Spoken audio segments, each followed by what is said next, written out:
Hello, everyone. My name is KeTohn. Welcome to the Boss Babe Blog Podcast. I have MJ from Travel with MJ here with me, and she's going to introduce herself here shortly. So I'm the owner and CEO of BossBabeBlog.com, a small business directory that just recently went international baby. And we specialize in promoting small businesses in the U.S. and outside of the U.S. So if you are a small business owner and you need some help with promoting your business and connecting with people who see the value in what you do, go ahead and head over to bossbabeblog.com and become a member ASAP. All right. So MJ, would you like to introduce yourself? Absolutely. Well, my name is Miriam Jackson. I am the CEO of Travel with MJ, independent travel agency based in Georgia. Welcome. Thanks for coming. Thank you. So MJ is here to talk with me on a topic because she is one of our deluxe members in our directory. So you can shop with her after listening to this podcast if you need some travel resources, and you can also get some free insight on what we're about to discuss. So our topic of the night is recognizing a hater. So there's different types of haters out there, right? And there's behaviors that tell you when someone is hating.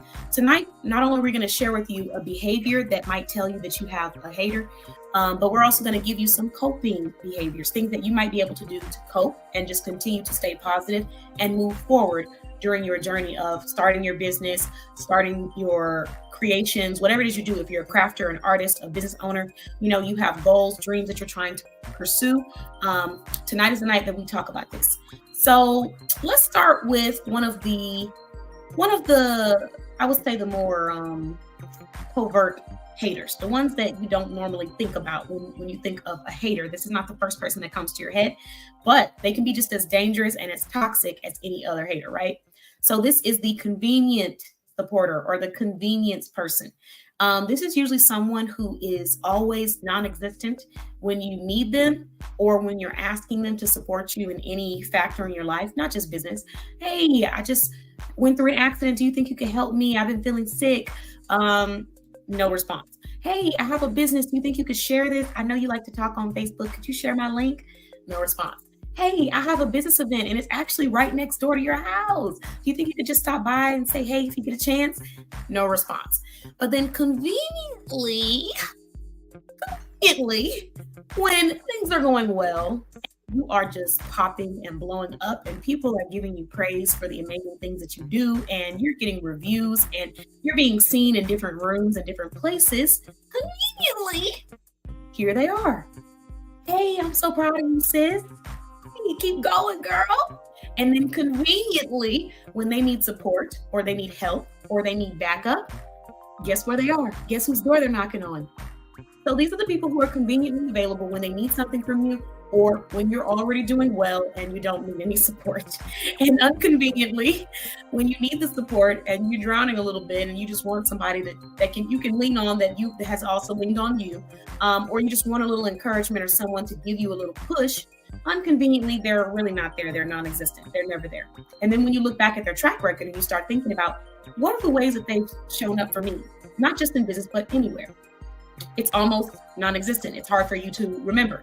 And so those are the convenient haters.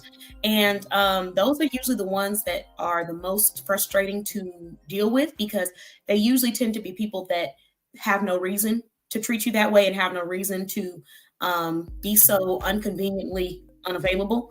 But there are also people that are close to you that you love and care about. That tends to be the case. It's going to be someone that you look at every day, or the person that asks you to drop their kid off at school, or the person who asks you to share their business page, or the person that asks you for free insight on how they can grow. I mean, it's usually going to be those people that are the inconvenient ones. So when that is the case, you have to put in your mind that they are not someone you need to be angry with. You kind of have to treat them like that family member that you just love to death. You love them so much. You smile, and every time you see them, you're happy. But you just know that you can't do too much with them. There's a limited amount of access you can give. You know that. And that's how you have to deal with it. If you're someone that, you get emotional or you get upset thinking about it, and you're human, so you might just get upset thinking about it. And I've had that experience where I'm like, okay, seems like you're only here when you see me doing very well. And when I'm asking you to support me, you're not there. But you do always need help, or you're always asking for support, or you want someone to drop you off or do this. So with that, I just had to treat them like that family member. I love you so much, but no, I'm not available this day. No, I can't do it. I got to stick to my schedule. No, I got a regimen. I got to take care of myself. No, I can't do any discounts. I got to stick to my partnerships or my clients. Those are the only things that I have going on right now. You can subscribe and become a client, and then I can take care of you like I do the best of my clients. So, those are the options we have available. But that is one coping. And then the other type of hater I'll come back to. I'm going to let MJ share one type of hater or one behavior that someone who might be hating would be doing. So how do we recognize a hater, MJ? Can I piggyback on what you just said? Oh, yeah, go ahead, piggyback. Okay, so as you were sitting here talking, I thought of two names. Here I am with names. We have a convenient Carrie, and then we have a Mike Jones hater. Oh, Lord. Now, if you don't know the song for Mike Jones, I'm going to suggest that you go and listen to the song because the lyrics ring really true. Okay? I'm going to leave that part there. Okay. I'm gonna leave that where it is. So to kind of, I don't know how I'm gonna get through these podcasts all year. Not with that one on your head. I'm trying to keep a straight face through these interviews and podcasts, and it seems like it's gonna be a struggle. Please proceed. I'm sorry. Even though it's not gonna happen with me, but anyway. So a hater that I seem to identify with is a Snoop Dogg hater. If you haven't seen the Snoop Dogg meme, where he's giving this person the evil, bombastic side eye. And that side eye can be given to you for whatever reason. You got your driver's license, you started your business, somebody gave you a quarter. They just hate on the fact that it's you. Yep. It's solely not the fact that, it was a quarter, not the fact that it was you had a great doctor's appointment. It's you. You just have to recognize that you have a hater and be okay with the fact that you're going to have haters. I remember listening to somebody's comedy show. Don't remember who, but I do remember who, but I'm not going to say that person's name on this podcast right now. They said, if you don't have haters, you're not popping. Okay, now you got to share. Now you got to tell us so we can go back and find them. Cat Williams. Oh, Lord. See, that's why I said I wasn't going to say it. Well, we got to give the quotes. We got to give the quotes their credit. So yeah, definitely want to let them know. And he's been going off, but that's a whole. He's been going in, but Mr. Cat Williams said, if you don't have haters, or if you have this amount, you need to get by this amount by sometime. Yeah, that's true. That's very true. Okay, so you definitely rang on bells, and you also shared some ways that you can cope through that. We have another podcast guest tonight, and she's going to be sharing as well. So she's going to be sharing one behavior that will help you recognize a hater. And then after she shares that behavior, she's going to give you one coping mechanism. So we're going to go ahead and bring her on. And when I say coping, guys, please understand I'm not a professional therapist. I do have a certification in professional counseling. However, I need to put that disclaimer. When I'm saying coping, I'm just meaning getting through this. But if you are someone that's going through any kind of trauma, then go ahead and just get you a professional. But I'm just talking about people who are going through the day-to-day things, who need ideas on how to get through this when they have people in their circle or around them that are haters. I mean, it sounds so easy, right? But when you have a lot on your plate and you've been trying to accomplish a lot and you're feeling like the world's on your shoulders, these coping ideas need to be shared so that you can continue to move forward positively. All right, now that I've shared my medical disclaimer, let's go ahead and bring on Lashonda. Hello. Welcome to the podcast. How you doing? I'm doing very good. Hi, MJ. Hello, how are you? Doing good. So, Lashonda, can you please share with us what is one thing that you use to recognize a hater? One thing that I use. Oh, there's an audio in the back. I don't know if it'll probably mix with the audio that we're doing, so I don't want anybody not to be able to hear you. Okay. One thing that I can recognize, with this just recently happened to me with a hater, especially with my business. The lady that I was talking to, she was like, "Oh, I can do that." Oh, and I'm like, Okay. I'm like, I'm pretty sure you can. Is that easy? I know it's easy to do. I would like for you to try that to see if it's easy to do. Yeah. Okay. So you're talking about the ones that usually they only have something to say about what they can do when they see you talking about what you can do. Right. Yes, I am aware of those. So can you please share with us what is one way that you cope through that? How do you respond to things like that? Well, the way I responded to her was, I was like, okay. I was like, well, how can you go by doing? I asked some questions about how can you go by doing it. Like if you want, it was one of my room sprays she was talking about, and I was like, okay, well, how do you make room spray? And she couldn't really tell me right off back how you do it, so I'm like, okay. So you just ask questions. Okay. I ask questions. At the last party. So listen, but that's a really great point though. So when you have these kind of experiences, asking questions, that is definitely a great way to respond, because a lot of different people, depending on who you're talking to and what environment they're in, let me put that in there too, because if it's business environment, that's different. If it's personal, that's a different type of version you're going to get of a person.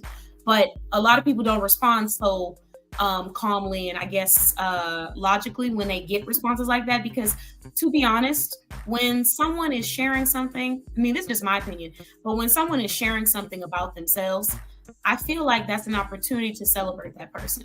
If you're a confident and secure person, like if you tell me I make room sprays because you do make room sprays, I feel like I'm like, okay, that's pretty cool, that's awesome, versus me saying, oh, well, I make room sprays too. You know what I mean? Mm-hmm. So I think that it really it depends on the person, I guess. But a lot of people who don't feel heard always feel like they have to be heard on everyone else's opportunity to be heard, on other people's platforms, on other people's moments. So it's like I see her saying, she does this, I can get on there and say, that's easy, I can do it myself.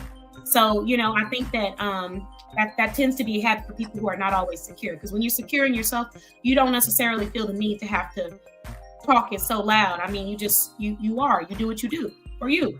You don't have to go to everybody else's platforms to, announce that you do something. You have your own platform when you're secure in yourself. So great perspective and great way of responding to it, because that's definitely a lot better than what I've heard people respond, how I've seen people respond to those kind of comments. And I did have a few times where someone did that. I did.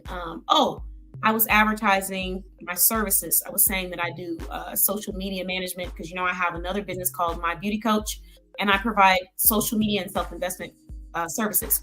So someone, while I was advertising, felt the need to get on and say, oh, yeah, I provide that too, and my prices are da-da-da-da-da. And I'm just like, okay, that's great. That's good to know. Glad to hear. Thank you so much for watching. I appreciate you for joining the platform. I mean, what else do we go from there? I mean, my prices are not going to be your prices. We're not going to have the same prices. So if you're sharing that because you think that our prices is what's going to really differentiate our brands, that's not going to be the case, because someone can pay a cheaper price and still not be satisfied with what they receive. So price is not everyone's focus. Some people are focused on quality. Some people are focused on experience. And some people are focused on confidence and security. And me, I don't feel the need to go and let someone know, hey, I do what you do, but I do it cheaper, because I feel good in what I'm doing. When my prices change, that's because the quality has changed or elevated. So that was my experience with that. I just said, congratulations, we kept it moving. Anybody got time for that? What does that mean? Ain't nobody got time for that. And that's what we call a dumb Dora around these parts. You would have to watch our previous podcast and know what MJ is talking about. It's called Somebody Should Have Told You. It's the original Somebody Should Have Told You podcast. So y'all have to check that out to learn about dumb Dora and her persona, what she does to other people. But yeah, so great behavior, Lashonda. Can you please, MJ, do you have another one that you want to share? Another type of hater? Come back to me. Okay, I'm gonna come back to you. So the first type of hater that I talked about was the convenient one, the convenient supporter, the convenient person who's conveniently there when you're doing well and inconveniently not there when you need their help or support. So the next person I'm talking about is the comparer. The person who's always comparing, which is similar to what Lashonda was talking about. She actually shared exactly what I was going to present. So that person who passively compares what they're doing to you. And sometimes it's not always so publicized. Sometimes it's very private or intimate conversations, and you don't realize it until later. For example, you might say, I just had somebody purchase a sale and I just got 2 sales. They just spent $60. And they might say something like $60. I would have charged this, or I would have done that because I do this like that. I wish I would do this. Somebody who's always has something to say about the way that you do something, and they have a need to like compare it. So sometimes people are just looking out for you. They want to be honest with you about like if they feel like you're not being treated right, or if they feel like you're being taken advantage of. That is a possibility for a lot of people, but you have to be able to tell the difference. Usually the people who are looking out for you are explaining why. People who are comparing usually just come to drop a comparison or a passive aggressive comment about what you're doing and then go about their day. They're not trying to uplift you. They're not trying to help you. They're not trying to encourage you. And most importantly, this is the most important thing that I tend to look at when it comes to supporters. How do people give you feedback? Where do people give you feedback? If we are in a group, in a room full of people, and you decide that this is the perfect time to start giving me feedback on how my event needs to be changed because there's some things that should be updated and different, and you're announcing this as if it's a public conversation, you're not supporting me, because you need an audience to support me. That's just the truth. A lot of people need an audience to say what they need to say, because they can't just tell you to their face or one-on-one, or they can and they just choose not to because they want to have a group of supporters and feel like somebody's with them. Those are the people that tend to be followers, and they need followers with them. So when you have people that are always saying certain things in front of other people instead of to you directly about your mission and your goals and stuff like that, that's something that you really have to look out for and watch. Doesn't mean every time that they're a negative person or that they're hating on you. Not every time, but if it becomes a consistent thing, it's going to be a problem. And you have to always remind yourself to respond. My coping way of dealing with it is reminding myself to always respond professionally and keep things direct. So if you want to speak to me about business, I'd love to talk to you. Go ahead and set an appointment. Go ahead and book a consultation. Let's sit down and talk one-on-one. Oh, did you have questions over this? Okay, great. Go ahead to that website. Oh, you have questions over your own services? Great. You're a client already. Head over to our business resource portal. But we keep things direct. All communication is direct. There's no groups. There's no people. It tends to be a lot less messier that way. It tends to be a lot more organized that way. And feelings, you don't have to translate things that way. It's one-on-one communication, not he said, she said, or I watched her say this to her about this. So you have to really pay attention to how people give you feedback and how they talk about you in front of other people. If the energy changes when there's other people around, there's a chance that that person really doesn't like you. And they're not going to just tell you that because they're around you, because they see that you bring people towards you. You attract people. You're a light. They gravitate to you. So they want to benefit from that. Why would they tell you they don't like you? No, they're going to smile and they're going to be in your corner and they're going to talk about you and they're going to talk at you when other people are around instead of to you on a one-on-one conversation. So that is another way to recognize a hater. That person is always saying something they don't have no business saying in front of other people. When they know they have all of your contact information, that's it. I'll give you an example. I had someone, I have so many examples, but I have to try to narrow it down to one. Okay, I had someone who had a concern, and me, I don't mind assisting people with concerns because that's what I'm supposed to do. It's my business. You know where to contact me. Okay, I have multiple ways to reach me. Multiple. This individual had all of them. My phone number, my email, my website, my client portal, every single avenue that you could possibly use to reach me or my assistant or my team members directly, she had. Instead of coming to me directly, she went to social media and she dropped her concern on social media. Now, social media, you do what you want on social media because it's your page at the end of the day. Like, I'm never going to be someone to tell somebody what to do with your life and your time. But at the end of the day, if you really want a solution, you're not going to a group of people. You're not going to the public. You're going to whoever it is that's going to give you that solution. So if I'm the person that's going to provide that solution for you, you're coming to me so that I can assist you with that solution.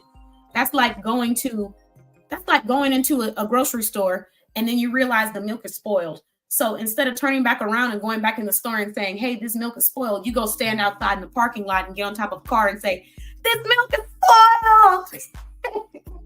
It's not going to give you the same results. Now, you might get escorted off the property. Some people might record it. Hey, it might go viral and maybe they will do something about it later on. But if you're really trying to get a quick solution, you're not going to stand up and go outside to the park and scream to the rooftops, this milk is spoiled. You're going right back in that store where you purchased the milk because you're literally right there and you know where to go. And you're going to say, hey, I just purchased this. This milk is spoiled. What's going on? And then if they don't assist you, by all means, go on out there, moonwalk out there and let everybody know this milk is spoiled and they're not helping me. But if you wanted a solution, you went to the place where you know the solution will be provided first before you started trying to be broadcasting to the world. So that is another way that you can recognize somebody who might just be a hater. And that's not just in business, that's in everything. You have a friendship, you have a family member, the friend doesn't tell you, but they go tell all your other friends how they feeling about you. And you got to find out from other people when they could have just came to you privately, or they say something about you that they feel like they don't like in front of a whole bunch of other friends instead of just telling you directly. Yeah, you probably have a hater. So that's one way that I cope through that, is just to keep things direct, and that's it. I only respond to direct, and all I can do is direct you to where you can contact me directly. Okay, I'm not doing the group stuff. I don't do group conversations. So what about you? We don't do that. We grown folk. We don't do all that over here. Right. So did you have another one, Lashonda or MJ, that you want to share? Anything that popped up in your head?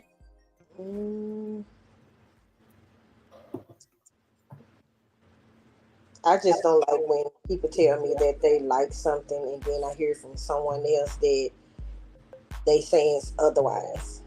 Oh, yes. Oh, yes. That's a good one.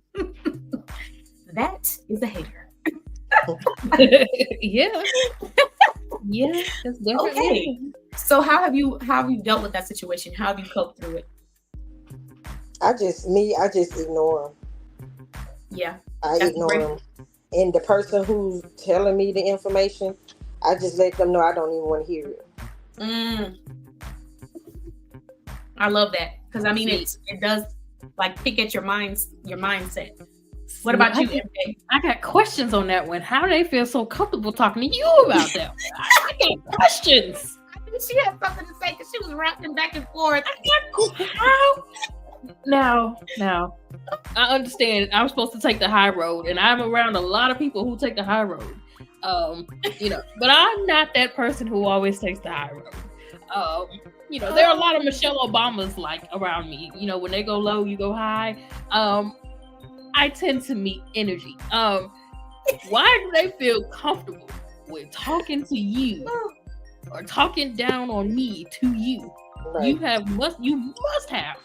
You must have presented yourself as an op. You're not. Yep. You're not. Yeah. I mean, I definitely, you know what? I do have some feedback on that. Okay, I got some pushback, but I agree with what you're saying. Here's the thing. Depending on my friends, I know my friends very well, and I know how they would want me to respond in certain situations a lot of times.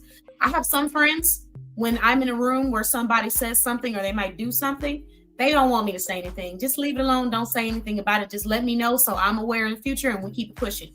So there's some places where they're in business wise where, we might meet up with people that you wouldn't even know, because I know my friend doesn't want me to speak or say anything that would cause any kind of tension. So I just keep it pushing and that's it. Now, sometimes I have situations where I feel like, no, we're not going to do that. So I say it. But, it depends on the person. Sometimes I have to ask permission. Sometimes I have to see how the other person feels.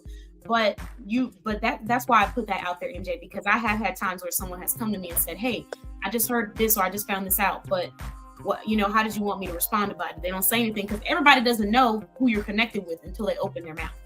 Then they find out after. So if someone tells me, you know what I'm saying? Like, they don't know that I love Travel with MJ. So if you come over here and you say, I was on Travel with MJ's page and oh my gosh, she is too much. How would you know that I love Travel with MJ until you said that? Unless I said it before. Now, how I respond after, that, yes, ma'am. Yes, ma'am. Yeah. And I get How you completely respond. what you're saying. What I'm saying is more of this one person who is always bringing back the dog bone. You the only one bringing back the dog bone. Right. Like this person gave you the dog bone, you handed it off, but I'm only getting the dog bone from you. Okay. Just you. You know what? You're right. Just okay. you. It's just you. Okay. See what you're talking about. The questions that I need you to answer. And the first question is, why do they feel so comfortable talking about me to you? The bad news bearer. I get exactly what you're saying. No. Yeah. Okay. Yeah. There goes another hater. That wasn't the one I was thinking about though, but there's another one. Bad news bearer. Yeah, you're right. It is another hater because it is true. I had a few times where I think people sometimes they just say stuff because they want you to say something, because they want you to so they can go back and have something else to say. So, so and so said this about your business, and then they just sit and wait to see what you got to say back. Okay. Now, to be completely fair and honest, I have grown. I still reside on the corner of Praises What I Do in Nothing You Buck Boulevard. You know, a couple of years ago, I used to be like the center resident of Nuck You Buck Boulevard. Now I'm moving to the corner of Praises What I Do and Nuck You Buck Boulevard. I'm still there. I'm not all the way there now. I've had to learn with business, you can't always give the people what they think they want. What they need. Because if you think you want this response from me, I promise you, you're not ready for it. Anyway, let me get back to Praises What I Do Boulevard over here, not Nuck You Buck Street. I did have one more hater, just one more hater, then I'm gonna be done. Okay. The obvious hater. We have obvious haters in the world. The ones who are just gonna flat out tell you, I don't like you. I don't like what you look like. I don't like what you stand for. I don't like you. Yeah. How do you They're not trying to sugarcoat it. They're not trying to hide it. They're there. Loud and happy and just proud of being miserable. Loud, live, and they live in color from wherever they reside. Living my life like it's golden. Yeah. They're like Jill Scott 2.0, 3.0, but the hated version. Yeah. Like my life like it's golden. Like you there, you know you're a hater, you acknowledge that you're a hater. Yeah. And you hate it. So how do you cope with that? Again, this is going back to me being on the corner of Praises What I Do and Nuck Buck Street. Because if I was still a permanent resident on Nuck Buck Street, my response would not be the same as where I am now. And I'm just going to be completely transparent with it. Now, my response is, okay, I know you're hating. I don't need to give you my energy. Yeah. Because the more energy I continue to give you, the less energy I have for the people who actually want to see me win. Yes, I love that. And like I said, I'm still working on that. Because there's still some times that I just want to give them the business. And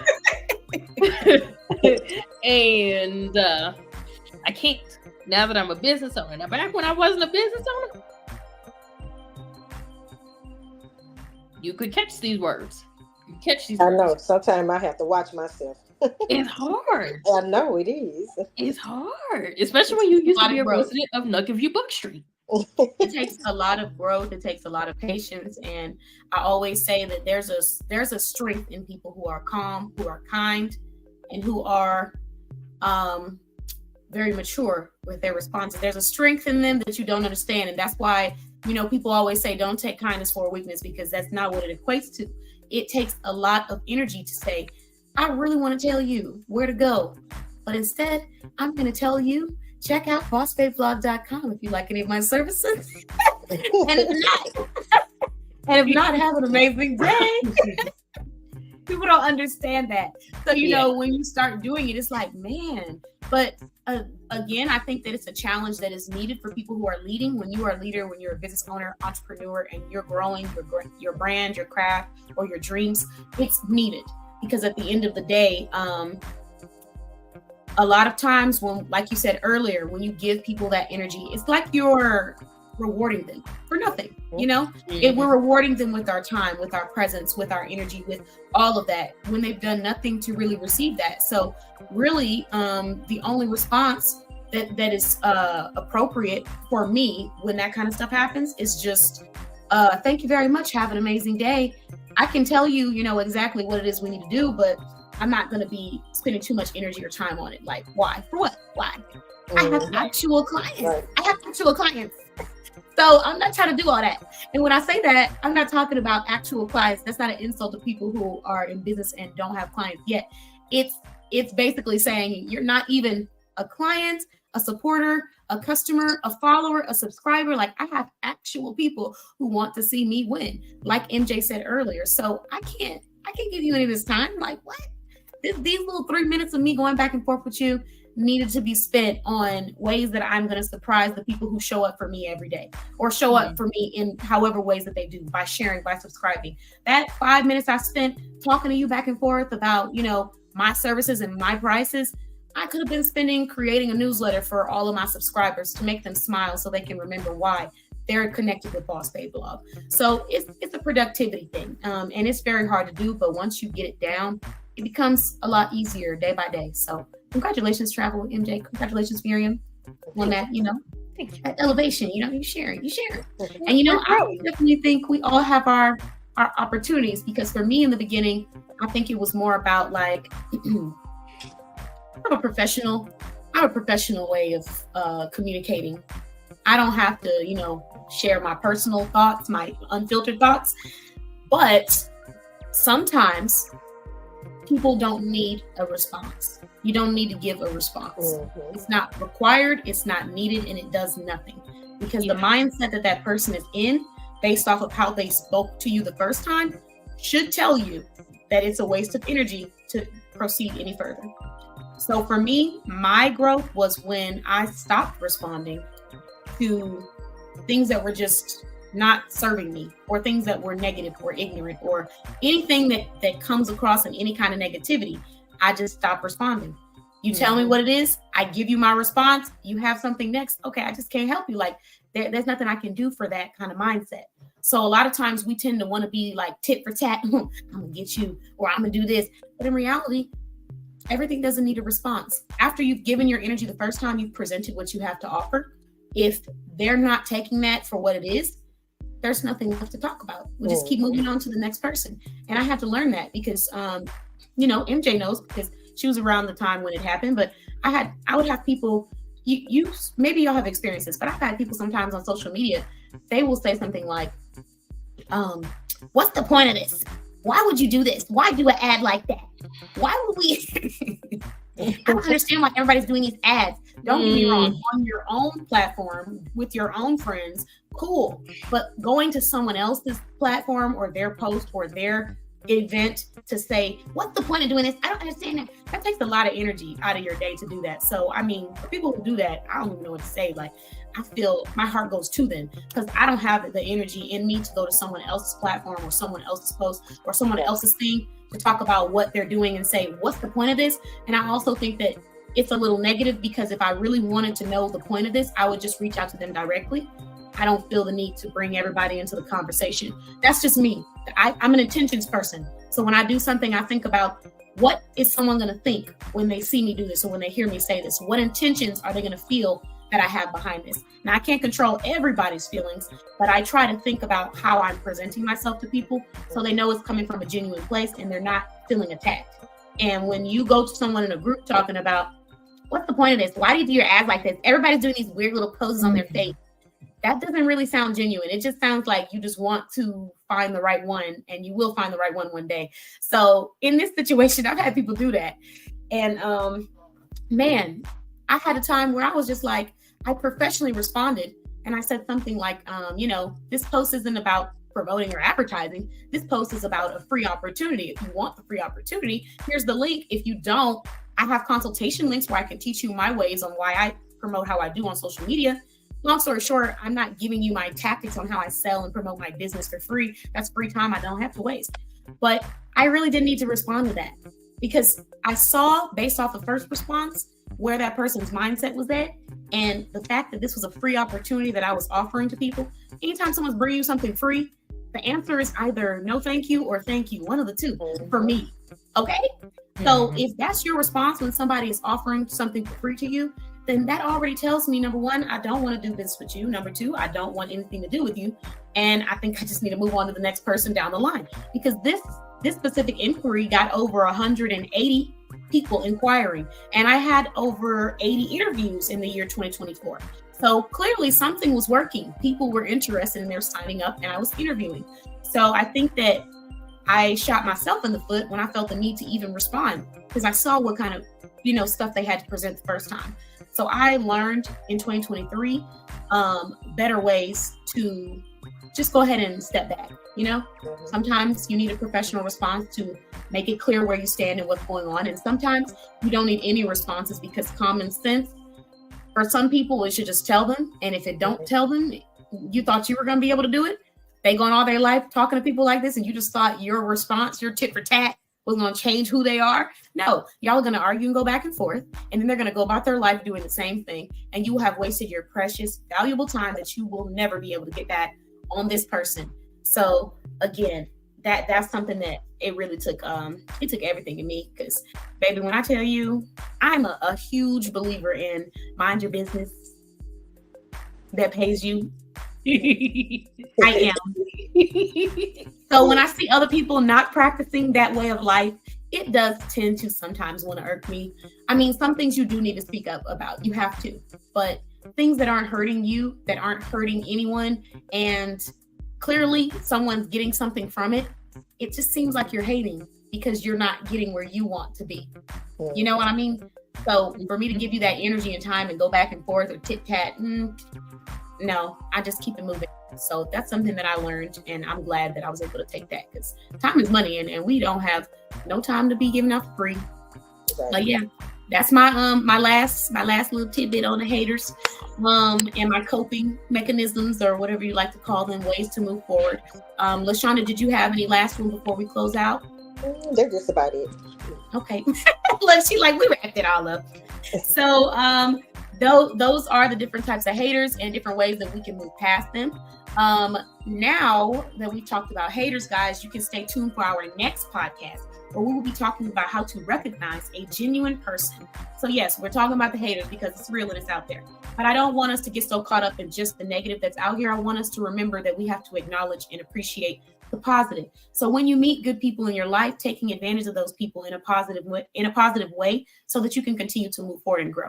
Because I think one of the biggest mistakes that people make is they focus so much on the negative and the haters and the no's that they forget about the yeses and the supporters that are next to them.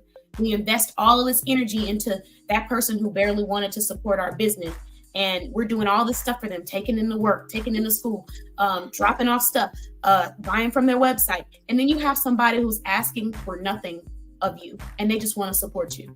And you spend a little bit of time with this person. So basically, how do we transfer that energy so that we can be really showing the people that are in our corner that we appreciate them and we love them before we lose them? Because life is not promised to anyone. And I think that a lot of people forget that. So we're going to talk about how to recognize a genuine person. What is one behavior that you find in a genuine person? And how do you recognize or reward those kind of behaviors in your life? Simple as that. And if you want to shout out genuine people, or shout out a circumstance that you experienced, feel free to do that. But before we go, Lashonda, did you want to introduce your business to everyone that's listening? Yes, my business is LMI Collections. I do room sprays. I do car fresheners. I do candles.